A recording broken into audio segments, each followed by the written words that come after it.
بسم الله والحمد لله والصلاة والسلام على رسول الله صلى الله عليه وسلم ودنا يتكبراتشو يا منبر تلفزيون ተከታታዮች ይህ በየሳምንቱ በዚህ ሰዓት የሚቀርብላችሁ ህልውሃ የተሰኘው ፕሮግራማችን ነው። ከፕሮግራሙ ጋር ዛሬ አብደላህ አብዱልለጢፍ አብሬያችሁ ቆይታ አድርጋለሁኝ። በፕሮግራማችን ላይ ዛሬ የማነሳላችሁ ነጥብ ኢንሶምኒያ ወይንም ከፍተኛ የእንቅልፍ ማጣት ችግር እና ግሎባሊ ያለው ቁጥር እንዲሁም እንዴት አድርገን በምግብ እናክመዋለን፣ እንዴት ተደርጎ ነው ቤታችን ውስጥ ልናክመው የምንችለው የሚለውን የምናይ ይሆናል ማለት ነው ኢንሻአላህ። በዛ መሰረት ያው ኢንሶምኒያ በዓለማችን በአሁን ሰዓት ወደ 16.2% የሚሆኑ ሰዎች በእንቅልፍ ማጣት ችግር፣ በከፍተኛ እንቅልፍ ማጣት ደግሞ 7.9% በመቶ የሚሆኑ ሰዎች ተጠቂ ናቸው ማለት ነው። ይህ ማለት እንግዲህ ከመቶ ሰዎች ወደ 8 የሚጠጉት በከፍተኛ የእንቅልፍ እጦት ችግር ተጋላጭ ሆነዋል። እንዲሁም ደግሞ ቀለል ላለ የእንቅልፍ ማጣት ችግር ወደ 16 ሰዎች ከመቶ ያህል ተጠቂ ሆነዋል ማለት ነው። አሁን ባለው መረጃ ወደ 852 ሚሊዮን የሚሆኑ ሰዎች እንቅልፍ በማጣት ከፍተኛ የእንቅልፍ ማጣትና የመጨናነቅ ድብርት ጋር ተያይዞ የሚመጡ ምልክቶች ያሉባቸው ሆነዋል ማለት ነው። ለእንቅልፍ ማጣት ወይንም ኢንሶምኒያ የምንለው በሌሊቱ ክፍለ ጊዜ መተኛት ባለብን ሰዓት በቂ የሆነ እንቅልፍ ማጣት እንዲሁም ከዛ ጋር ተከትሎ ደግሞ በቀኑ ክፍለ ጊዜያችን ላይ በአግባቡ ልንሰራ የሚገባንን ስራ መስራት እንዳንችል የሚያደርገን ከሆነ ወይንም የተለያየ የባህሪ ለውጥ የሚያመጣብን ከሆነ ይህ ኢንሶምኒያ ወይንም የእንቅልፍ ማጣት ችግር ተብሎ ይጠቀሳል ማለት ነው። በምን ምክንያቶች የእንቅልፍ ማጣት ችግር ሊከሰት ይችላል? በዋናነት የእንቅልፍ ማጣት ችግር ዋና ምክንያት ከሚባሉት ውስጥ የመጀመሪያው ሱሰኝነት ወይንም የቡና ሻይ እነዚህን ነገሮች አብዝቶ መውሰድ የእንቅልፍ ማጣት ችግርን ሪስክ ሊሆን ይችላል። ከእድሜ ጋር ተያይዞ ከሆርሞን ጋር ተያይዞ ከሴቶች እህቶቻችን ጋር ደግሞ እናቶቻችንና እህቶቻችን ጋር ደግሞ የሆርሞን መዛባት ተከትሎ እንቅልፍ ማጣት ሊኖር ይችላል። ከዛ ጋር ተያይዞ በተለይ ከ35 ዓመት በኋላ ብዙ እህቶችና እናቶች የእንቅልፍ ማጣት ችግር ውስጥ ይኖራሉ ማለት ነው። ሌላው ትልቁ ሪስክ ፋክተር የሚባለው የተለያዩ የቫይታሚኖች እጥረት እንዲሁም የተለያዩ መድኃኒቶችን መውሰድ እንቅልፍ ማጣትን ሊያመጣ ይችላል። ከዛ ጋር ተያይዞ የድብርት፣ የመረበሽ፣ የማስተዋል አቅምን መቀነስ ሊያስከትል ይችላል ማለት ነው። አንጎላችን ውስጥ አሁን ባለው ጥናት ኦሬክሲን የተባለ አንድ ንጥረ ነገር አለ። የሱ ሲስተም እንቅልፋችንን እንድንቆጣጠር የሚያደርግ ወይንም አዌክ ሆነን ራሳችንን አውቀን እንድንቆይ ያደርጋል ማለት ነው። ይሄ ሲስተም ብዙ ጊዜ የሚረበሽባቸው ምክንያቶች አሉ። ለምሳሌ ተመሳሳይ ሰዓት መተኛት ካልቻልን የኦሬክሲን በጣም እንዲረበሽ ምክንያት ይሆናል ማለት ነው። አሁን ደግሞ ሃይፖክሬቲን የሚባል አዲስ የተገኘ ጥናት አለ። ይሄንን ሃይፖታላመስ ውስጥ የአንጎላችን ክፍል ውስጥ የሚገኝ የመቆጣጠሪያ ጣቢያችን ነው። ይሄ ጣቢያችን ንቅት ብለን እንድንቆይ ነቃ ብለን እንድንቆይና እንቅልፋችንን መቆጣጠር እንድንችል የሚያደርግ ጣቢያ ነው። ይሄ ጣቢያ በተለያዩ ምክንያቶች እየተረበሸ ለእንቅልፍ ማጣት ምክንያት ሆኗል ተብሎ ይታሰባል ማለት ነው። ስለዚህ አሁን ባሉት ጥናቶች ሁለቱ ወይንም በተለያየ ስም የሚጠቀሱት እና ኦሬክሲን እና ሃይፖክሬቲን ለዚህ ችግር ምክንያት እየሆኑ መጥተዋል ማለት ነው። መቆጣጠር በመቻላቸው የነዛን እንዳንቆጣጠር የሚያደርጉ ነገሮችን በመውሰድ ማለት ነው። ስለዚህ የነዛ አክቲቭ መሆን የነዚህ የሃይፖክሬቲን እና ኦሬክሲን በጣም አክቲቭ መሆን እንቅልፍ እንድናጣ ምክንያት እየሆነ ነው ማለት ነው። ስለዚህ ለነዚህ ተብሎ አዳዲስ መድኃኒቶች አሁን ላይ በጥናት የተገኙ አዳዲስ መድኃኒቶች አሉ። ምናልባት ከዚህ በፊት ሜላቶኒን የሚባል አንጎላችን ውስጥ እንቅልፍን የሚቆጣጠርልን ንጥረ ነገር ነበር። ያ ሜላቶኒን በተለያዩ ምክንያቶች በመረበሹ ምክንያት በታብሌት ይሰጣል። በተለያዩ ሚሊግራሞች የተዘጋጀ ነው። ሜላቶኒን እንቅልፍ እንዲወስደን ያደርጋል ማለት ነው። አሁን ግን ከሜላቶኒንን ዝም ብሎ መስጠት ተገቢ እንዳልሆነ የተለያዩ ጥናቶች ያሳያሉ። ምክንያቱም የእንቅልፍ ማጣት ችግር የሚመጣው በተለያየ ምክንያት ስለሆነ በተለይ ኦልድ ኤጅ የሆኑ እድሜያቸው የገፉ ሰዎች ላይ ሜላቶኒን የሚባለውን መድኃኒት ያለ አግባብ መስጠት ወይንም የእንቅልፍ መድኃኒቶችን መስጠት ጥሩ እንቅልፍ እንዳይኖር እያደረገ ተገኝቷል ማለት ነው። ስለዚህ ምን ያስፈልጋል ማለት ነው? ከስር ያለው በሽታ ይሄን እንቅልፍ ማጣት ያመጣው ችግር ምን እንደሆነ ማጥራት ይፈልጋል ማለት ነው። በነገራችን ላይ በዚህ ፕሮግራም ላይ የሚኖራችሁ ማንኛውም ጥያቄና አስተያየት ካላችሁ በአጭር መልእክት ቁጥር ኤምኤም እናስቀድማችሁ 9282 ላይ ያላችሁን ጥያቄም አስተያየትም መላክ ትችላላችሁ። የቴሌግራም አካውንት ደግሞ @minber tv1 ብላችሁ መላክ የምትችሉ መሆኑን ለመግለጽ ለማስታወስ እወዳለሁኝ። ሌላው ከእንቅልፍ ማጣት ጋር ተያይዞ በምግብ እንዴት ማከም ይቻላል? ይህ የእንቅልፍ ማጣት በተለያዩ ምክንያቶች እንደሚመጡ አይተናል። በምግብ እንዴት ማከም ይቻላል የሚለውን ደግሞ ለማስታወስ እወዳለሁኝ።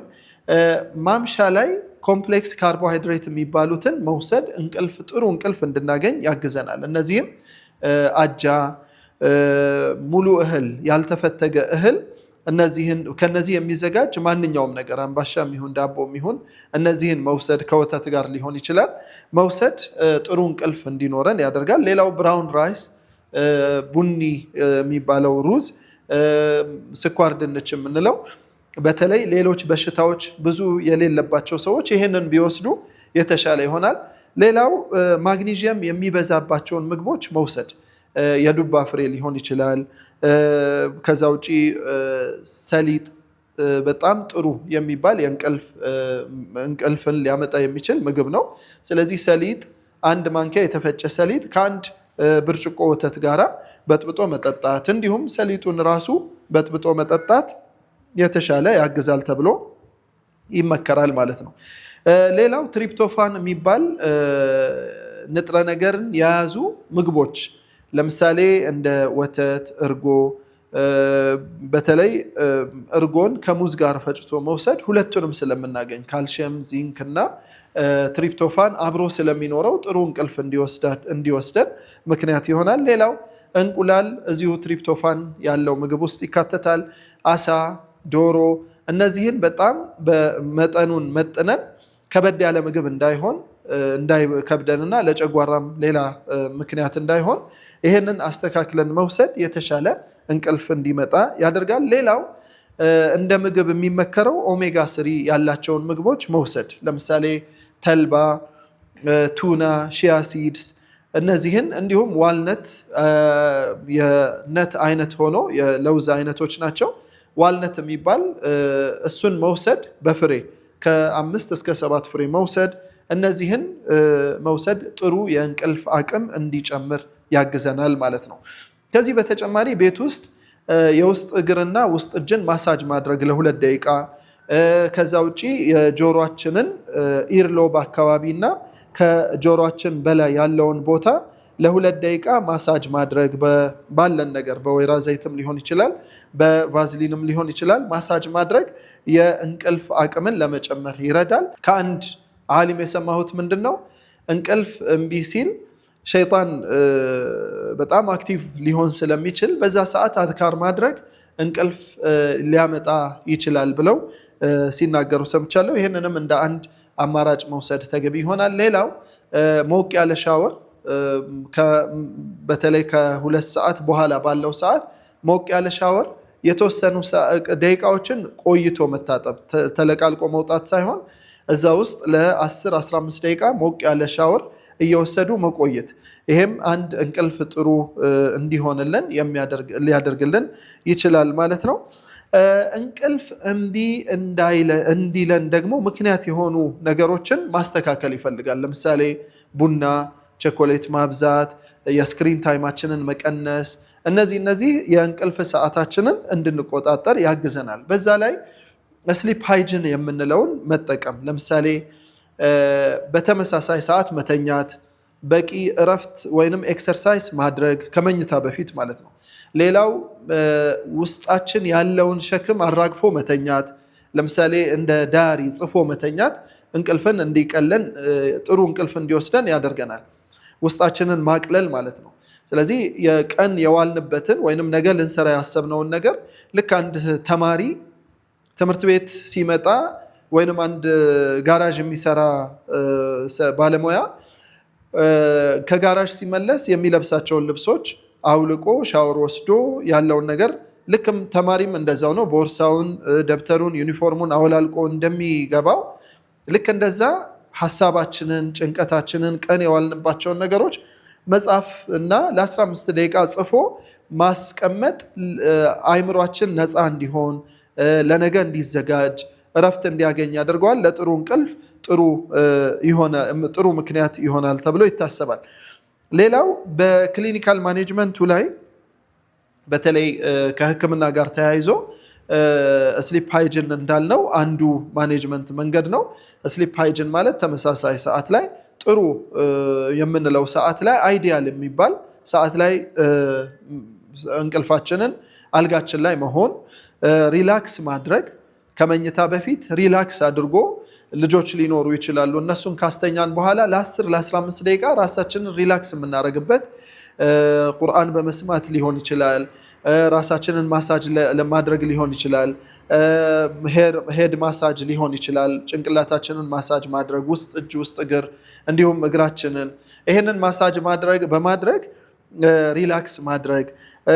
ሌላው ስሊፕ ሩቲናችንን መጠበቅ፣ ጥሩ የእንቅልፍ ሰዓት የምንላትን ሰዓት አይዲያል የሆነች ሰዓት መጠበቅ። እነዚህን አድርገን ግን አልጋችን ላይ ሆነን ለውጥ ከሌለው እንቅልፍ እምቢ የሚለን ከሆነ ይሄንን ሰዓት በማባከን ከማሳለፍ ይልቅ ተነስቶ ቀለል ያሉ ኤክሰርሳይሶችን መስራት፣ በተለይ ከመኝታ በፊት ኤክሰርሳይሶች ሪላክስ ለማድረግም ስለሚረዱን እነዛን ኤክሰርሳይስ መስራት የተሻለ የአቅምን ይጨምርልናል ማለት ነው። ከዛ በተጨማሪ የምንተኛበት ሰዓት ላይ የምንተኛበትን ነገር እንደ ማረፊያ እንደ ቅዱስ ቦታ መጠቀም ወይንም ማሰብ ጥሩ እንቅልፍ እንዲወስደን ያደርጋል። አሁን ልተኛ ነው አዝካር አድርገን አልጋችንን ያው 3 ቢስሚላህ ብለን አራግፈን መኝታችንን ከዛ በኋላ በቀኝ እጃችን ከዛ በኋላ እንደ ቅዱስ ቦታ ነው የምንቆጥረው። አልሐምዱሊላህ ቀን አውሎኝ አሁን ደግሞ ለመተኛት ያበቃኝ ነው የምንለው እና ያችን ሰዓት እንደዚህ አይነት ስሜት ውስጥ ገብተን መተኛት ጥሩ እንቅልፍ እንዲኖረን ያግዛል ማለት ነው። ኢንሻአላህ ዛሬ ስለ እንቅልፍ እና ተያያዥ ነገሮች ያነሳሁላችሁ ይሄንን ይመስላል።